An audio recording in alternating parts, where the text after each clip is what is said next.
recording. Dear, oh dear. So it started recording now.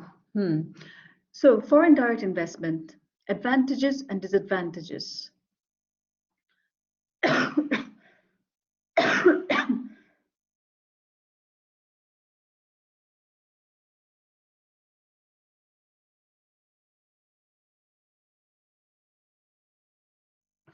Right. Okay. This coughing is not going anywhere. Advantages. Full control, of course. Foreign direct investment, 100%. You're going into a country you are going to develop organically. It's a huge amount of investment that a retailer or a company makes Full control, integration and coordination possible. Rapid market entry through acquisitions. Greenfield investments are possible and may be subsidized. So foreign direct investment, you can go into a country and acquire companies. But it's an interesting thing to remember right now that yes, these are the advantages, but right now in certain countries in the world, governments are taking steps. Governments are taking steps to ensure that because the value of certain companies have gone down because of the lack of business and all of that during COVID, they are very ripe for the picking of international big investors and retailers. And I know for sure that I was reading up about it recently, that in India, the government is changing its laws and regulations in terms of allowing international retailers to come and pick up a lot of businesses out there, because that will not be of benefit to the country, because many of these companies are not doing very well, their share prices are low and all of that, and some international retailers can just pick them up. Yeah, so they're changing the rules and regulations. So that's another thing which is a disadvantage with foreign direct investment, though, that governments change. An existing government might allow a foreign company all the advantages to come into a greenfield site. Okay, come into greenfield site, they may promise them development of infrastructure, all the electricity and all the water lines, the cabling, the everything, to allow them to set up. They may even give them investment tax-free zones, so they might allow them to, they might be exempt from tax for about 5 to 6 years, so they can really set up base and really develop. And the greenfield site and stuff can lead to a lot of jobs in the economy and stuff. So it's a win-win situation on both sides. But say the government changes. Okay, the government, and as we know, governments do change. A lot of change hands, and therefore change in policies and all of that happens. So I make a foreign direct investment, I put in millions and millions into a country because I'm going in there with this enormous proposition. And then I have been promised all of these advantages by the government.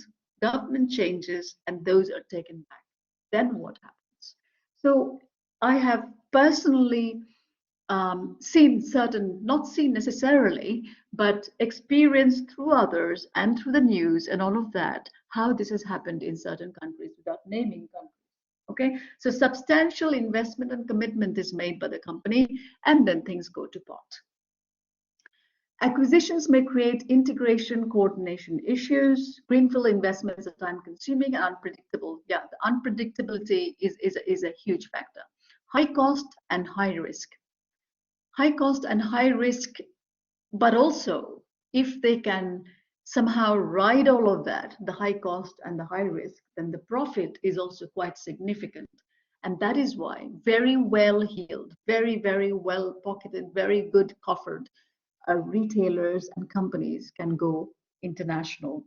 But that is why the pest analysis is so critical, to know beforehand that what are the chances that what is allowed to them by a government, it will continue or will not, and what kind of a stable country that is, etc., etc., etc.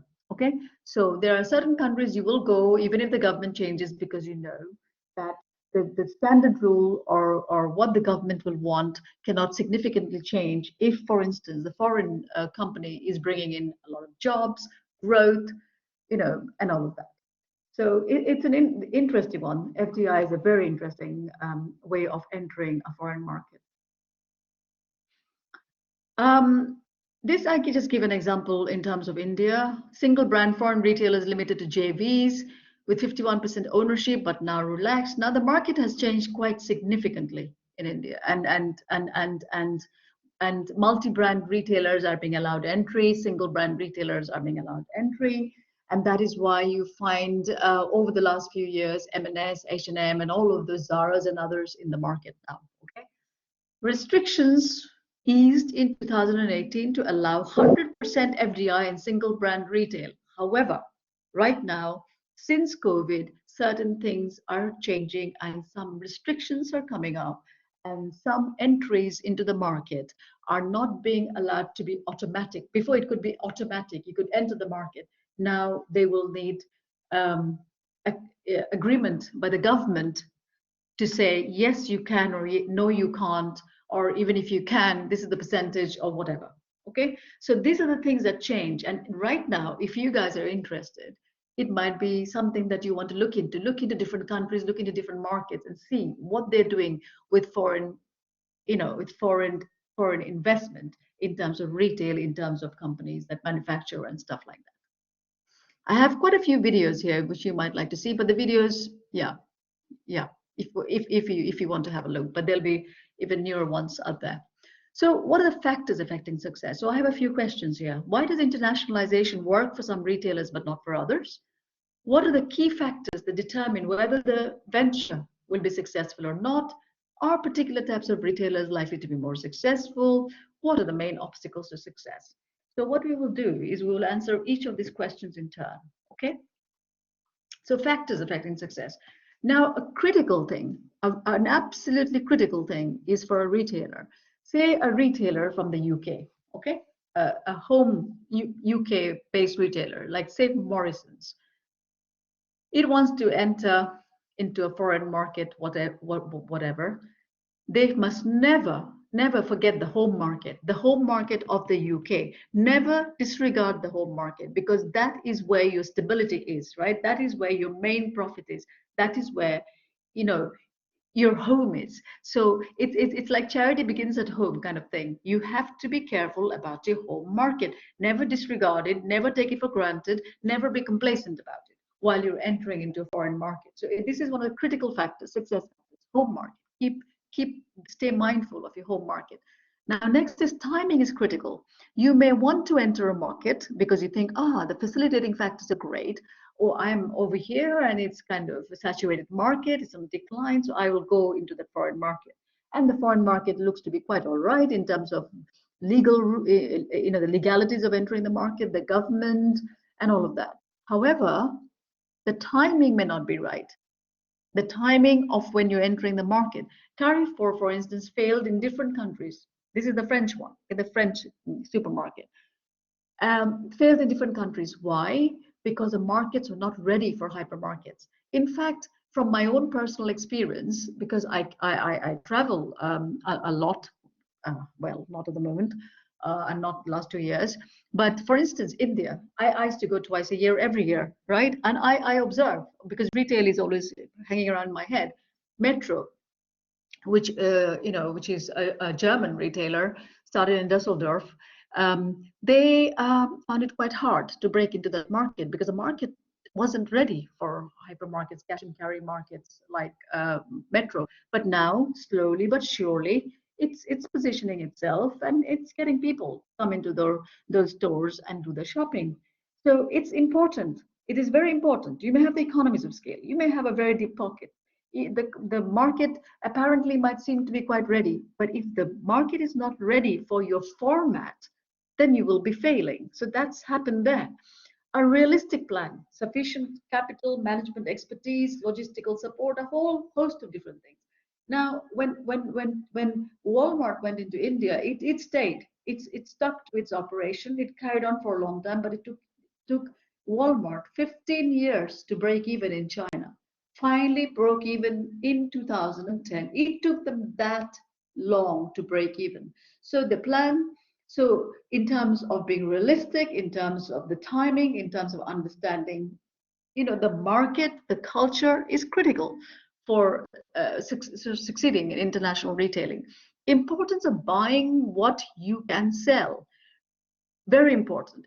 just because you're very successful as a retailer here and you're selling the products to the local market, you cannot assume as a retailer that by going to the foreign market of X, you can sell the same products, because that market might want different products. Now, you can still be successful in that market, but you need to be able to create scale in products that that market needs. Okay, so importance of buying what you can sell. A novel offering.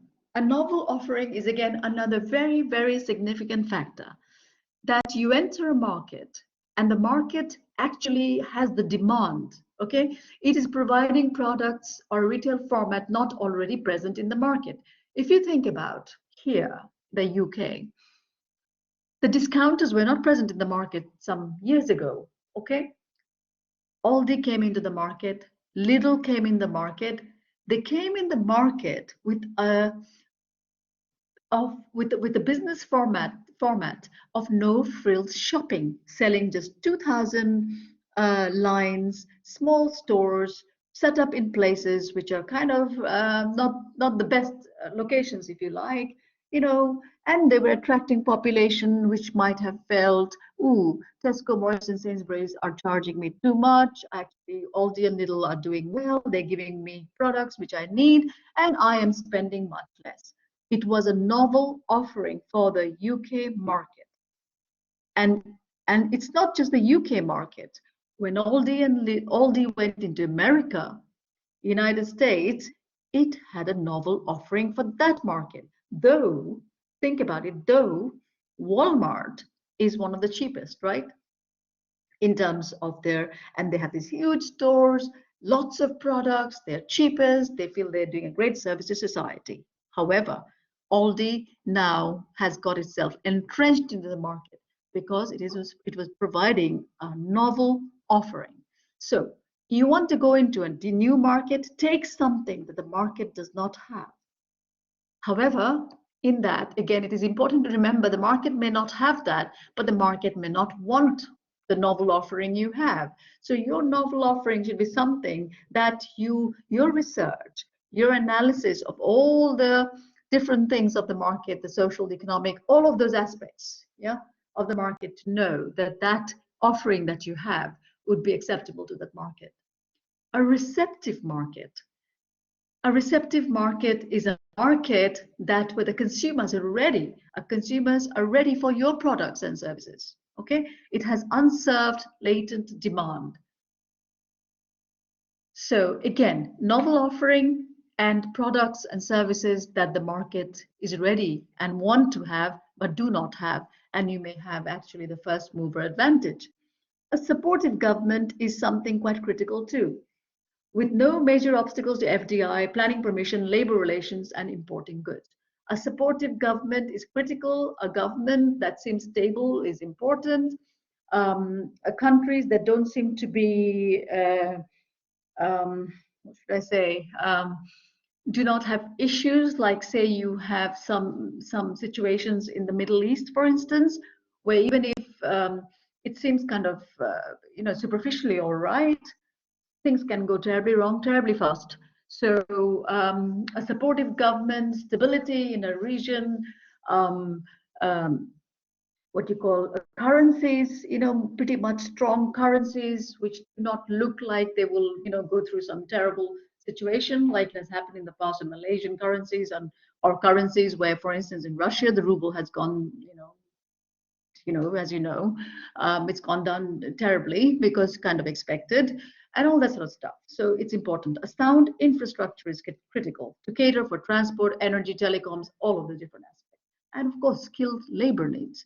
It depends on what kind of products and services that you're selling. Skilled labor is of course critical.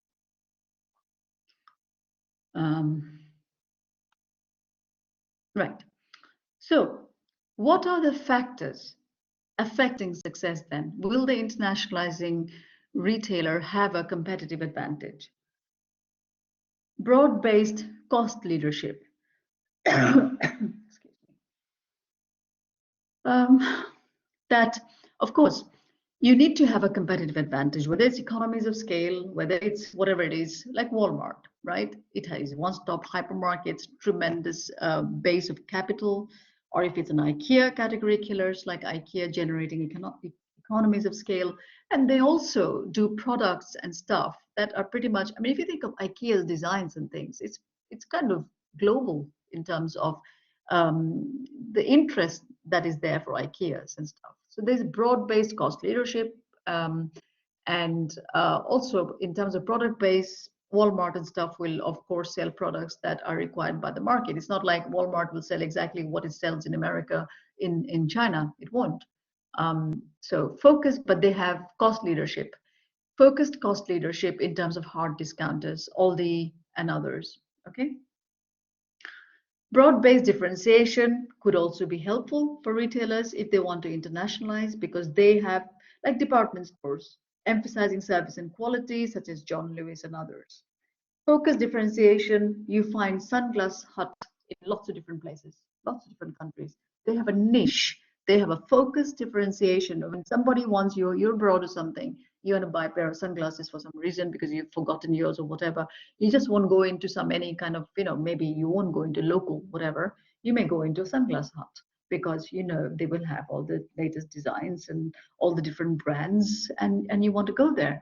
Body Shop, single, Prada, Gucci's and others, yeah, they are focused differentiators. And there are markets which are absolutely desperately want this kind of products, which sometimes they have been dependent on people bringing it through or online in some countries and others. But if if a retailer wants to go and set up shop, then they can do so because of that niche that they have and because of the demand that they have or the positioning that they have in the market as a brand.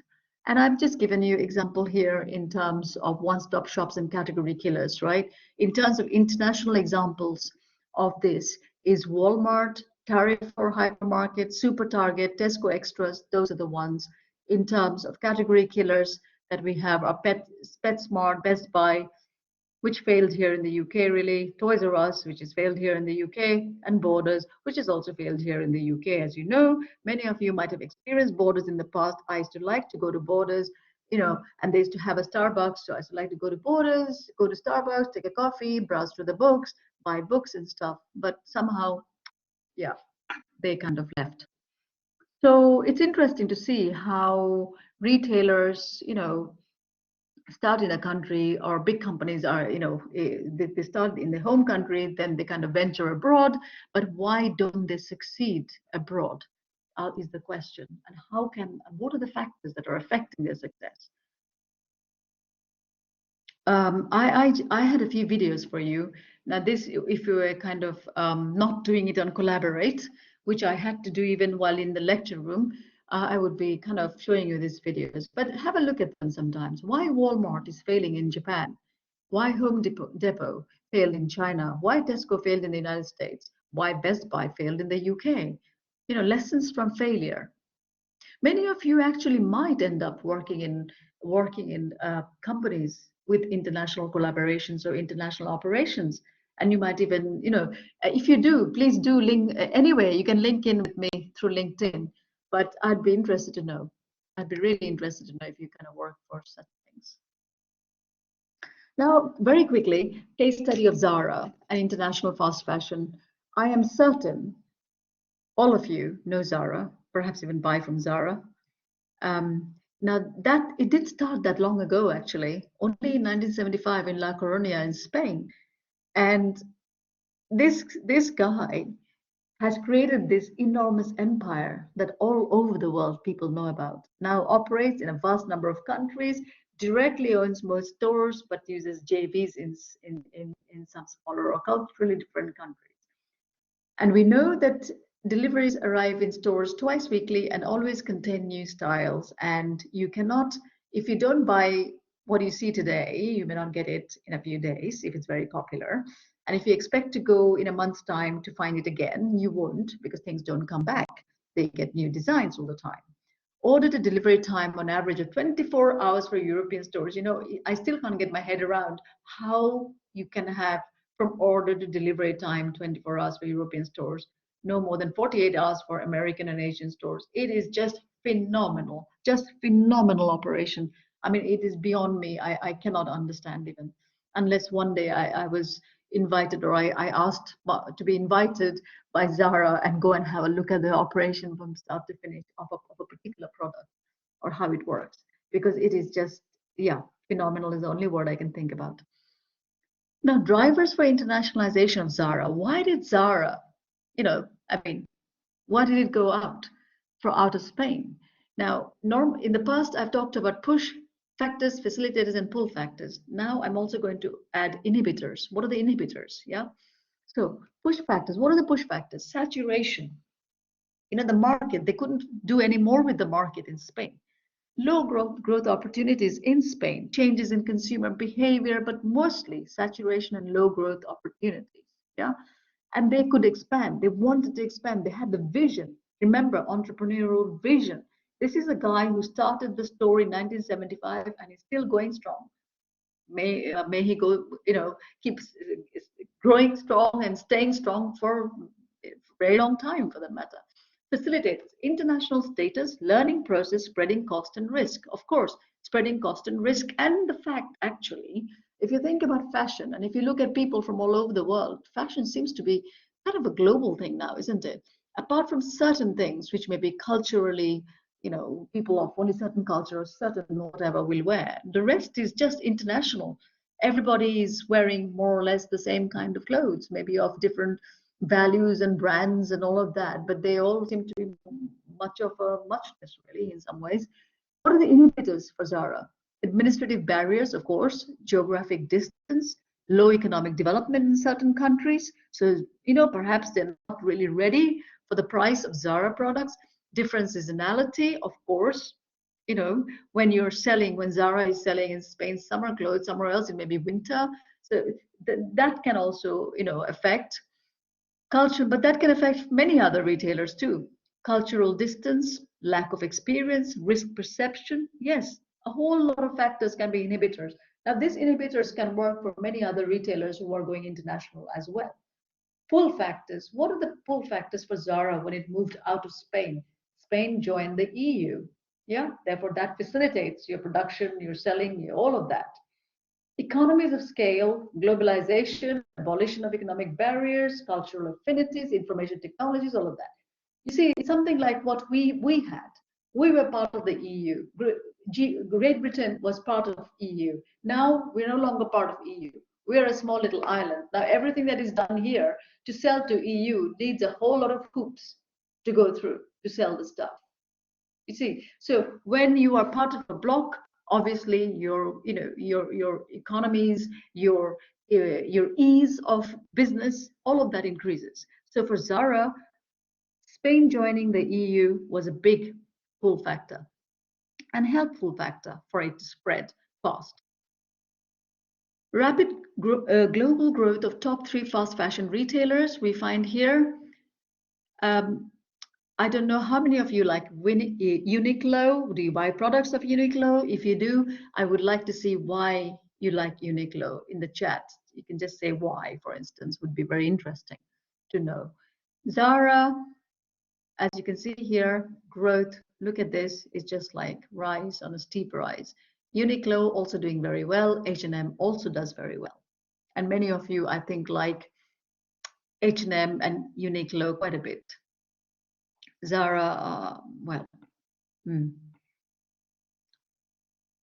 COVID-19 pandemic impact on Zara. Of course, we'll see a graph or two in terms of how did it affect Zara. Inditex, owner of Zara, world's biggest clothing retailer operating in over 200 countries. Of course, the pandemic hit Zara too, because Zara had to close down the stores, just like every other retailer had to close down the stores. Sales fell as consumers swapped fast fashion for casual wear. People were buying loungewear and not fashion wear, really. They saw revenue fall by 28% in 2020. Net profit fell, all of that happened, but online sales increased 77% to 6.6 billion in 2020. Now,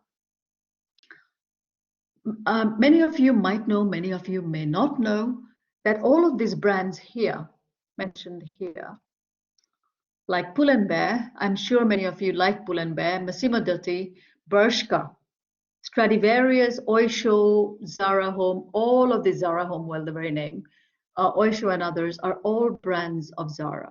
And some of these brands are really, really good. Oysho is a fantastic brand. Pull&Bear, Massimo Dutti, these are very good brands. Bershka is also an okay brand. Yeah, so you can see Inditex stores opened during pandemic, and you can see here what happened, and then it went up and all of that, but that is pretty much what's happened to all retailers. Now, with stores closed during lockdown, Inditex retail sales were especially hard hit in spring 2020. Yeah, April, May, you can see, must be March endish, but anyway, April, May, pretty bad. Then it started again, going up because shops were opening up in summer and stuff, and then slowly going down again.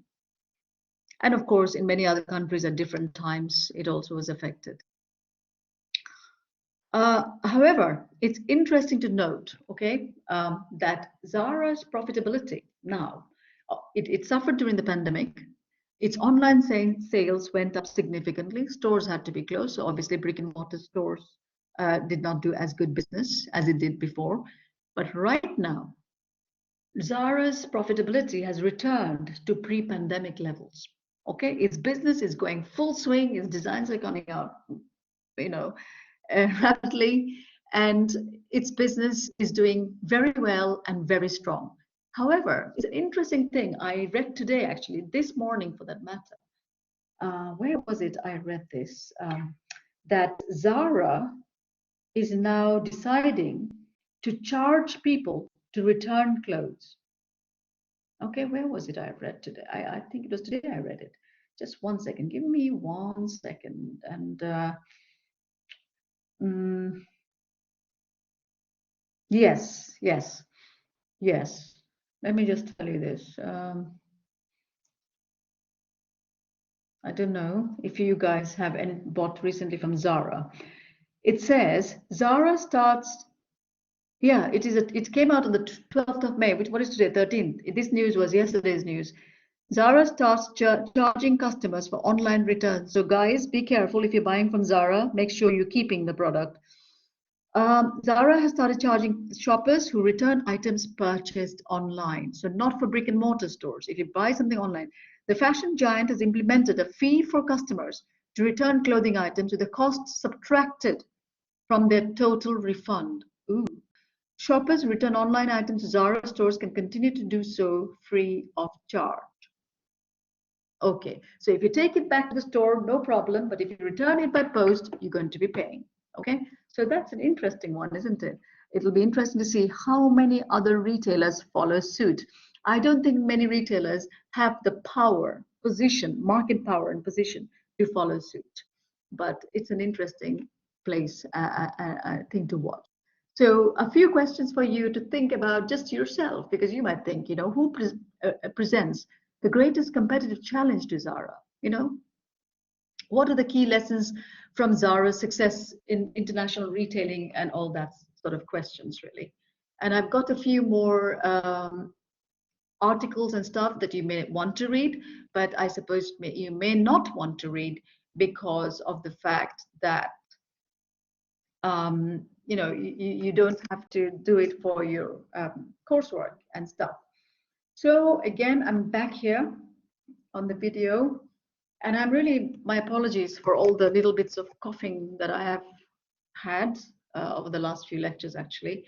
And here we finish retail, and I really believe that if you have been with me and gone through all of these 20-odd lectures, that you will be really, really knowledgeable in retailing now.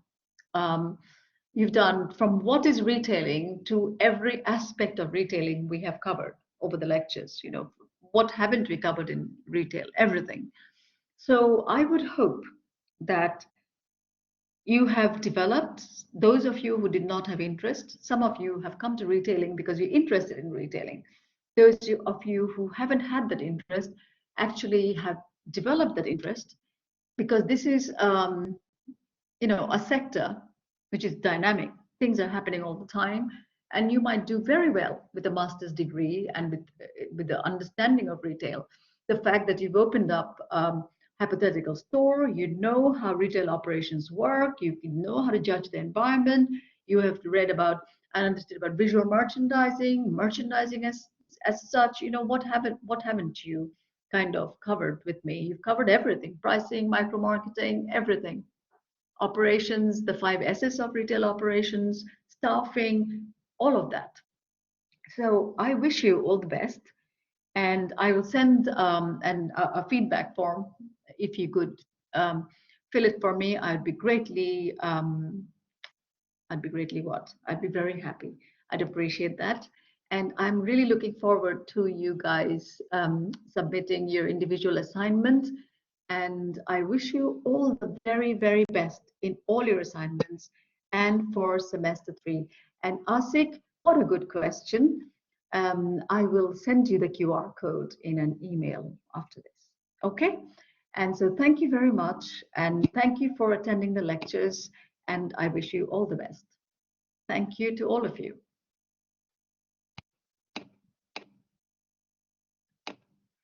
Oh, but you're my company, yes. Well, thank you for your company too, actually, for being there and communicating and all that.